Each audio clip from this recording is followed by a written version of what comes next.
출애굽기 15장 22절부터 26절까지. 그럼 제가 말씀 봉독해 올리죠. 22절입니다. 모세가 홍해에서 이스라엘을 인도하매 그들이 나와서 수르 광야로 들어가서 거기서 사흘 길을 걸었으나 물을 얻지 못하고 마라에 이르렀더니 그곳 물이 써서 마시지 못하겠으므로 그 이름을 마라라 하였더라. 백성이 모세에게 원망하여 이르되 우리가 무엇을 마실까 하매 모세가 여호와께 부르짖었더니 여호와께서 그에게 한 나무를 가리키시니 그가 물에 던지니 물이 달게 되었더라. 거기서 여호와께서 그들을 위하여 법도와 율례를 정하시고 그들을 시험하실세. 26절 이르시되 너희가 너희 하나님 나 여호와의 말을 들어 순종하고 내가 보기에 의를 행하며 내 계명에 귀를 기울이며 내 모든 규례를 지키면 내가 애굽 사람에게 내린 모든 질병 중 하나도 너희에게 내리지 아니하리니 나는 너희를 치료하는 여호와임이라. 아멘. 제가 오늘 설교 제목을 읽겠습니다. 밥이 맛없는 건 밥을 잘 못해서 그래요. 설교 제목입니다. 밥이 맛없는 건 밥을 잘 못해서 그래요 라는 제목으로 오늘 주시는 말씀 함께 나누겠습니다. 바로 말씀 좀 들어가 보면 오늘 주신 말씀은요, 이제 제가 수차례 말씀드렸으니까 출애굽한 이스라엘 백성들, 애굽 땅에서 노예로 살다가 나오게 된 이 출애굽한 이스라엘 백성들, 이제 하나님의 은혜로 기적과 같이 홍해 바다를 건너게 됐죠. 그리고 나서 본격적으로 시작된 그 광야 생활 중에 경험했었던 첫 번째 기적의 말씀을 지금 다루고 있는 거예요. 첫 번째 기적이요. 광야 생활을 이제 본격적으로 시작하면서요. 근데 그 첫 번째 기적이 뭐였다냐? 사람들이 말씀 보셨지만 마실 물이 없는 거예요. 물이 없었다고요? 큰일이죠. 당연히 물처럼 중요한 게 어딨겠어요? 안 그래도 우리가 목마르면 그렇게 짜증이 나고 성질이 나는데 가뜩이나 한낮에는 그렇게 뜨거운 광야였기 때문에 얼마나 마실 물이 귀하고 이게 중요한 문제였겠냐고. 말씀 다시 보니까요. 23절이요. 22절입니다. 수르 광야로 들어가서 사흘 길을 걸었으나 물을 얻지 못했대요. 안 그래도 더워가지고 물이 없으면 아주 그냥 난리가 나는 그런 광야 한복판이었단 말이에요. 그런데 며칠이나요? 사흘길. 하루, 이틀, 사흘, 3일 동안이나 그 많은 사람들이 시원하게 목을 축일 만큼의 물을 구하지를 못했다는 거예요. 그러다가 드디어 마실 물이 있는 어느 샘, 우물가를 발견한 거예요. 얼마나 좋았겠어요. 야, 이제 우리 살았다. 마실 물을 구했으니 얼마나 기뻐했겠냐고. 그런데 뭐예요? 좋다고 마신 물이 어떤 물이었어요? 23절. 네, 맞습니다. 23절 다시요. 그건 물이 써서 마시지 못하겠으므로 그 이름을 마라라 하였더라. 마셔보니까 에이씨, 뭔 놈의 물이 이렇게 쓰다냐. 물이 너무 써가지고요, 도저히 마실 수가 없었던 거예요. 그래서 이스라엘 백성들이 발견했던 곳을 그 땅의 이름을 마라라고까지 지었다는 거예요. 그런데 여러분, 이곳이요 실제로 바다 근처, 홍해 바다 근처에 있는 곳이라고 합니다. 그래서 그 바다 근처에 있는 우물물, 그 샘물에 때로는 바닷물이 역류해가지고 바닷물이 들어와 버려가지고 그 물이 썩어버리기도 하고, 그래서 물맛이 배려버리기도 한다는 거예요. 그래서 물맛이 쓸 수 있었다라는 겁니다. 쓰게 되기도 한다는 거예요. 그래서 쓴 물을 마시게 됐다고요. 그런데 써도 징어기도 썼던 것 같아요. 오죽하면 그곳의 이름을 사람들이 마라라고 했다고 하잖아요. 마라가 쓰다라는 뜻을 갖고 있다고 합니다. 징어기도 썼던 것 같아요. 여튼 그 바람에 사람들이 아주 그냥 열딱지가 나요. 핫딱지가 난 거예요. 그래서 사람들이 모세한테 원망을 쏟아내기 시작한 거죠. 그러자 또 우리 하나님이 이 광야 땅에서 첫 번째 기적을 보여주셨습니다. 바로 겁나게 써가지고 마실 수 없던 그 물을 아주 그냥 달콤한, 아주 달달한 맛있는 물이 되도록 하는 그런 놀라운 기적을 보여주셨다고요. 그런데 여러분, 저는 오늘 이 기적의 사건에서 이 한 가지를 좀 함께 주목했으면 싶더라고요. 이 마라라는 곳에서 발견한 우물, 이 샘의 물이 쓴물에서 단물로 바뀐 게 홍해 바다를 건너고 시작된 광야 생활에서의 첫 번째 기적이라고 말씀을 드렸죠. 그런데 한번 우리가 이런 질문을 해보자고요. 하나님은 그럼 왜 하필 이 기적을 첫 번째 기적으로 보여주셨냐는 거예요. 많고 많은 기적 중에서 왜 하필 이 쓴물이 단물로 바뀌는 이 기적을, 이 사건을 첫 번째 기적으로 보여주셨냐는 거죠. 별걸 다 질문하죠. 별걸 다 질문한다고 하실지 모르겠어요. 그런데 이게 정말 중요한 질문이겠더라고요. 여러분, 제가 자꾸 바닷가 근처에 있는 우물물, 샘의 물이었다는 걸 제가 지금 계속 말씀을 사실은 의도적으로 강조해서 드리고 있는데요.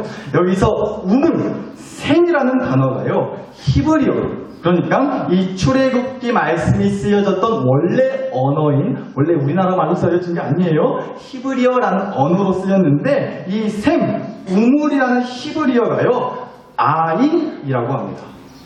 아인이요. 말로만 하면 별로 알아듣지가 않으실 것 같아서 준비해갖고 왔어요. 이게 히브리어입니다. 네, 콩나물 때가 엿보는 것 같이 생겨서 이게 히브리어예요. 근데 이게 어떻게 읽냐? 아인이라고 읽어요. 근데 참고로 이 히브리어라는 언어는요, 우리나라 한글은 여러분 기준으로 왼쪽에서 오른쪽으로 읽고 쓰잖아요, 우리가. 그런데 이 히브리어는 반대로 오른쪽에서 왼쪽으로 쓰고 읽어요. 그러니까 인아가 아니라 아인, 오른쪽부터 있는 거예요.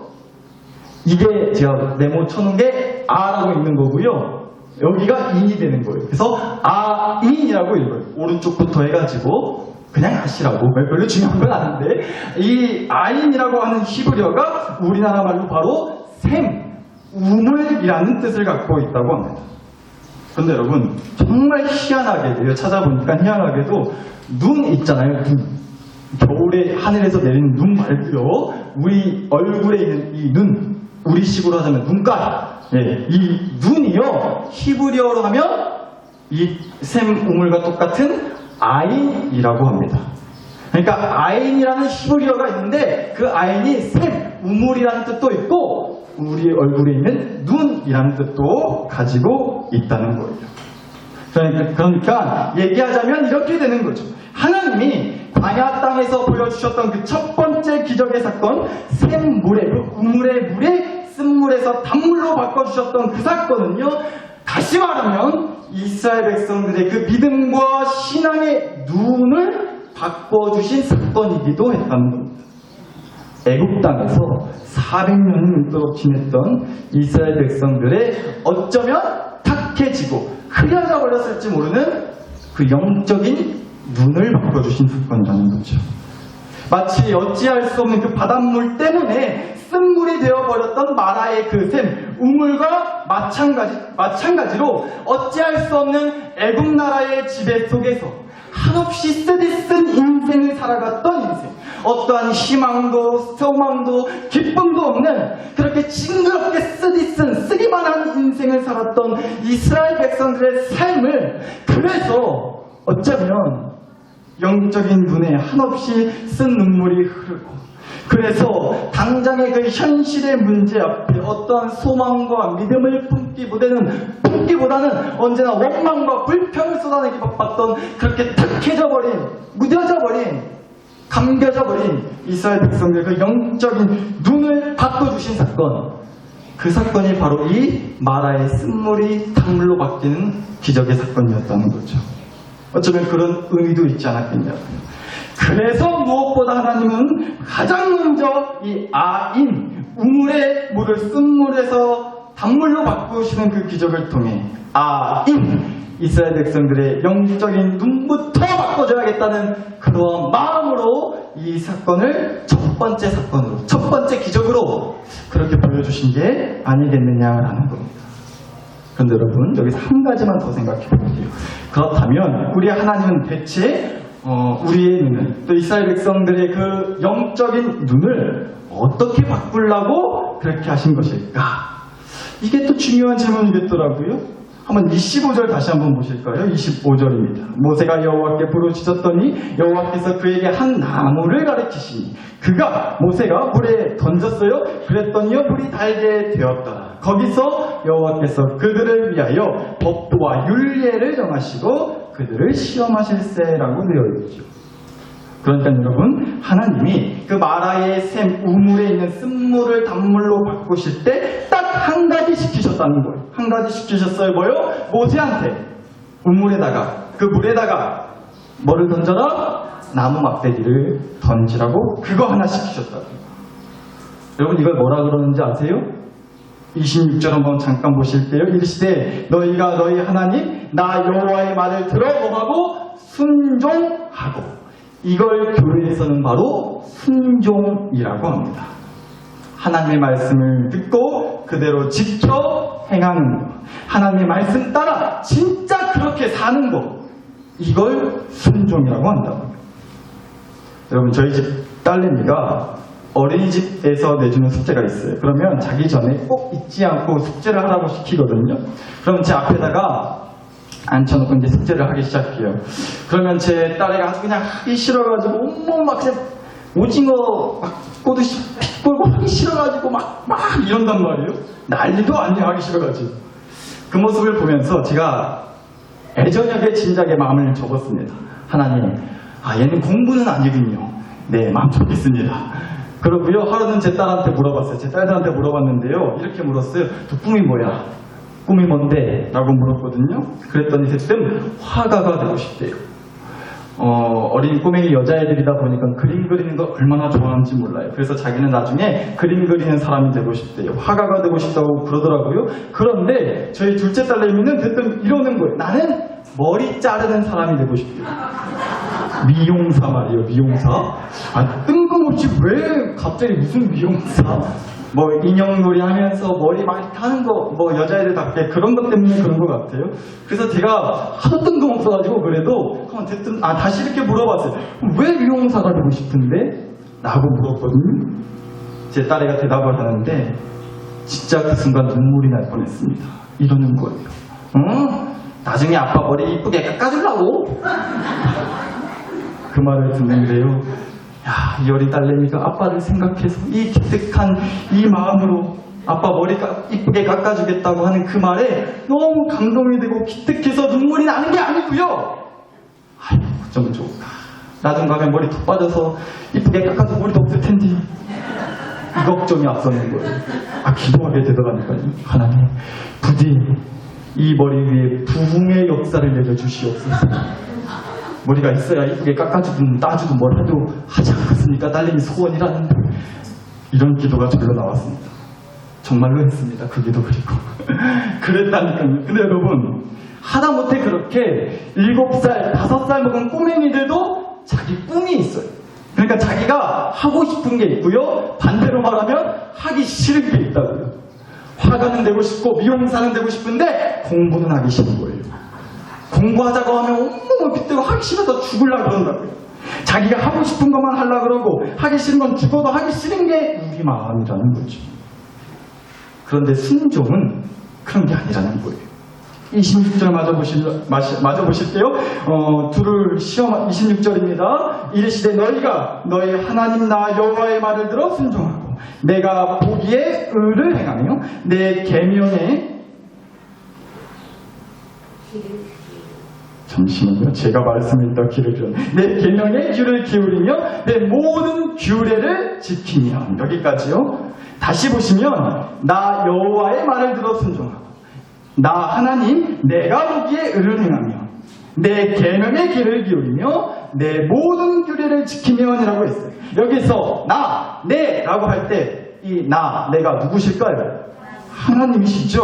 내 여호와 하나님을 말씀하시는 거잖아요.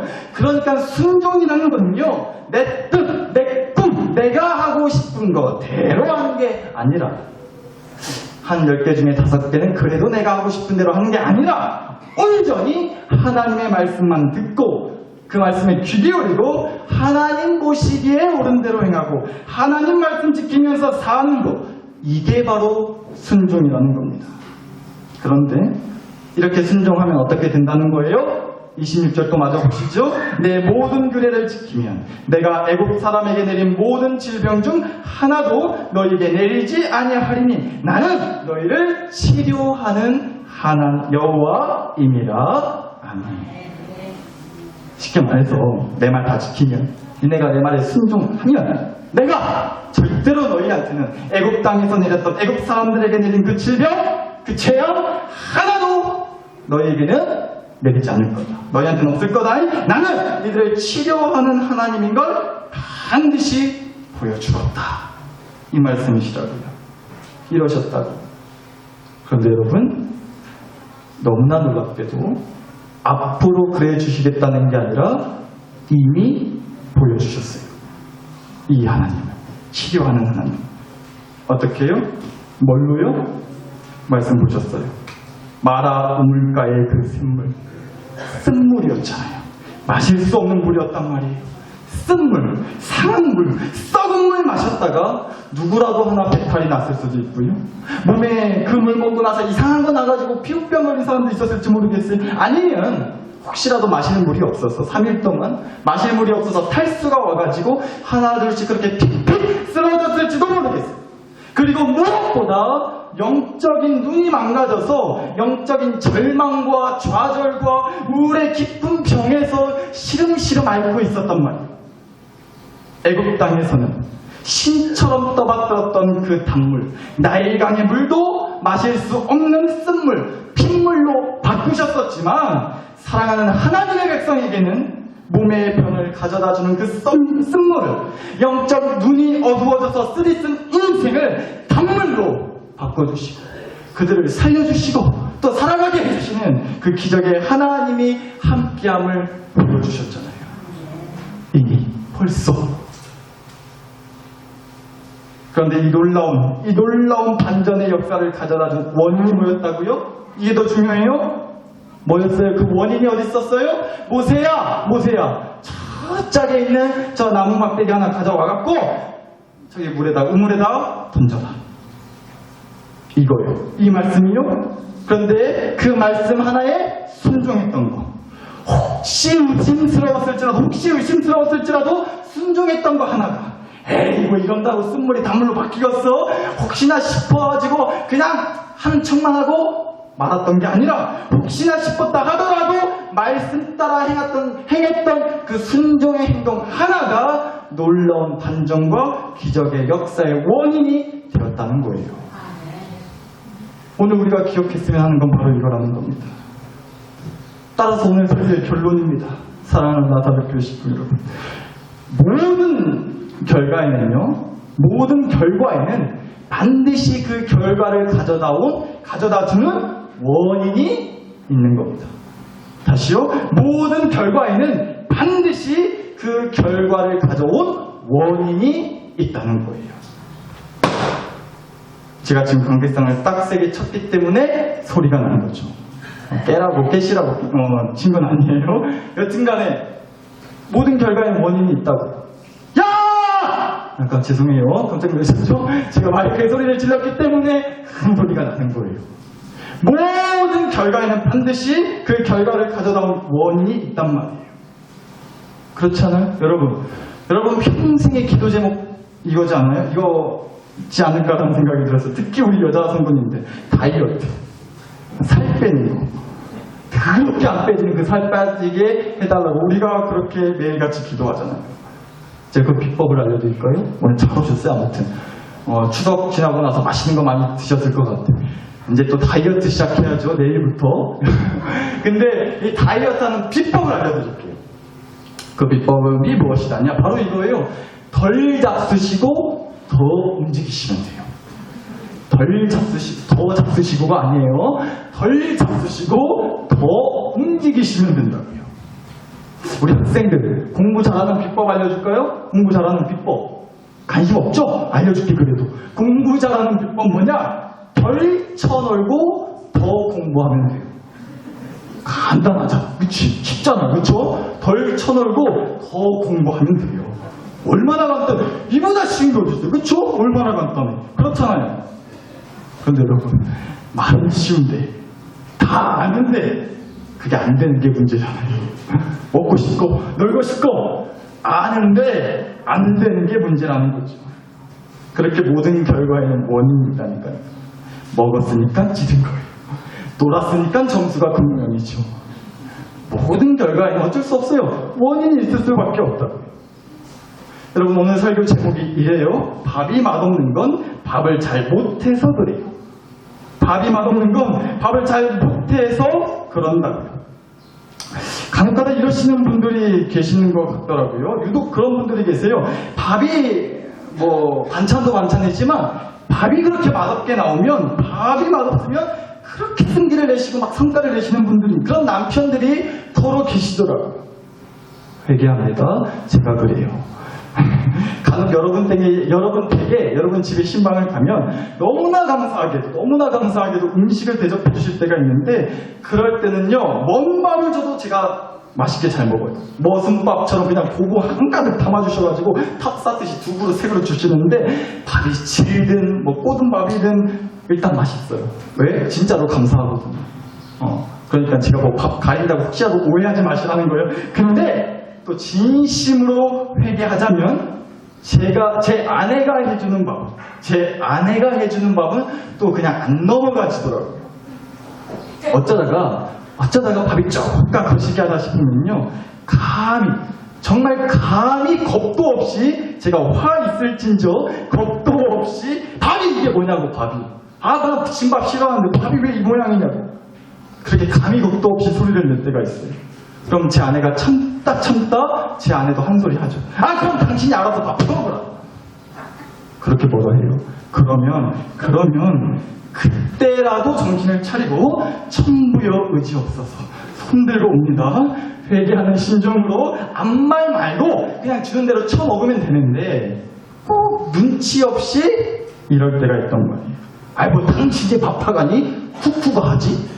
밥솥이 하지? 쿠쿠 아세요? 쿠쿠 밥솥. 네. 당신이 밥하냐고 밥솥이 하지. 이러면 그날은 국물도 없는 거예요. 부디 저 같은 실수를 하지 마시기 바랍니다. 그러면 진짜 강제 다이어트가 시작되는 거예요. 여튼간에 그러니까 여러분 무슨 얘기 드리려고 그러느냐 여튼간에 드리고자 하는 말씀은 이거라고요. 원인 없는 결과는 있다 없다고요.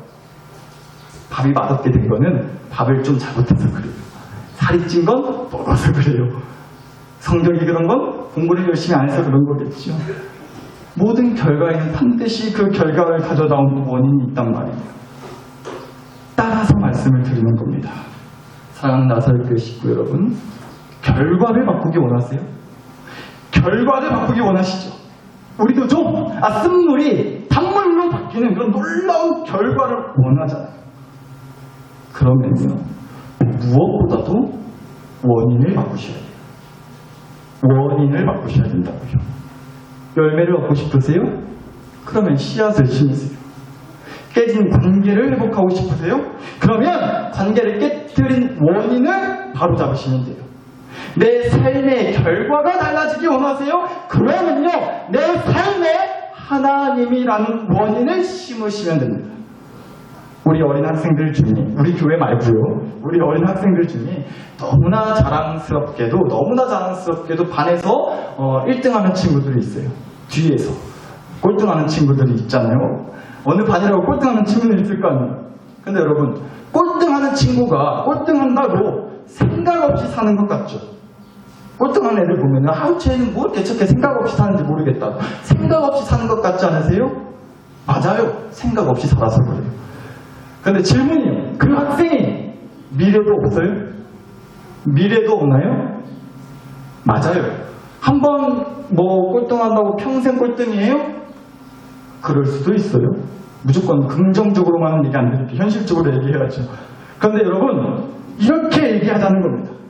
우리는 미래를 내다보는 사람들이라고요. 우리는 이 다음을 기대하는 사람들이 되어야 한다고요. 왜요? 무슨 자신감으로? 뭐 때문에요? 우리는 오늘도 지금 이렇게 열심히 원인을 세우고 있잖아요. 원인을 가져가고 있잖아요. 어떤 원인? 하나님이라는 원인, 말씀이라는 원인, 그 하나님의 말씀의 순종이라는 원인, 그 원인을 신는 사람은 이 다음을 기대할 수 있는 거예요. 다음 결과를 기대할 수 있는 거예요. 그러니까 여러분, 지금 현재 내 인생의 결과에, 혹은 내 자녀의 결과에, 내 가족의 결과에 혹시라도 원망하시거나 좌절하시고 쓰디쓴 눈물만 흘리고 계시지는 말라는 거예요. 지금의 결과를 뒤집는 다음의 결과의 원인을 대신 이 시간에 열심히 다지는 사람이 되자니까요. 그러면 되는 거예요. 꼭 기억하실 수 있기를 바랍니다. 마라의 우물, 그 샘의 물이 쓴물이 되게 한 원인이 뭐였어요? 바닷물이었단 말이에요. 바닷물이 들어와서 그렇게 물이 써지게 된 거예요. 그러나 마실 수 없는 그 쓴물도 단물이 되게 한 원인은 뭐였어요? 치료하시는 하나님이었잖아요. 그 하나님 말씀 듣는 거였잖아요. 그 하나님의 말씀에 순종해서 나무 막대기 던지는 거였잖아요. 그럼 쓴물이 단물이 될 줄 믿습니다. 그럼 우리의 영적인 눈이 비로소 탁 트이고 비로소 절망의 상황을 뛰어넘어 바로 그 뒤에서 그 다음을 준비하시는 하나님을 보게 될 줄 믿습니다. 우리 안에 이 믿음 있기를 간절히 바라요. 이 말씀만 드리고 마칠게요. 책을 보다가 우연히 이런 글을 좀 봤어요. 한번 잘 들어주세요. 큰 바위에 걸려 넘어지는 게 아니고 작은 돌멩이에 걸려 넘어진다. 큰 바위에 걸려 넘어지는 게 아니고 작은 돌멩이에 걸려 넘어진다고요. 왜요? 큰 바위는 눈에 잘 보이니까 어지간하면 우리가 피해서 잘 가죠. 큰 바위에는 우리가 사실 그렇게 뭐 걸려서 넘어지지는 않을 것 같아요. 그런데 아주 짜잘한 돌멩이들, 눈에 잘 안 보이는 그런 짜잘한 돌멩이들은 아무래도 좀 눈에 잘 안 보이니까 그냥 뭐 신경 안 쓰고 다니게 되죠. 그러다 그만 그 작은 돌멩이에 발이 걸려서 크게 넘어지고 자빠지고 다칠 수가 있다는 겁니다. 사랑하는 나사로교회 식구 여러분, 지금 내 인생이 이렇게 흘러가는 거 왠지 점점 쓴물이 되는 것만 같고 점점 영적인 눈이 침침해져 가는 것만 같은 게 꼭 우리가 무슨 바위처럼 엄청 무슨 큰 시련과 문제 때문만은 아닐 거라고 생각을 해요.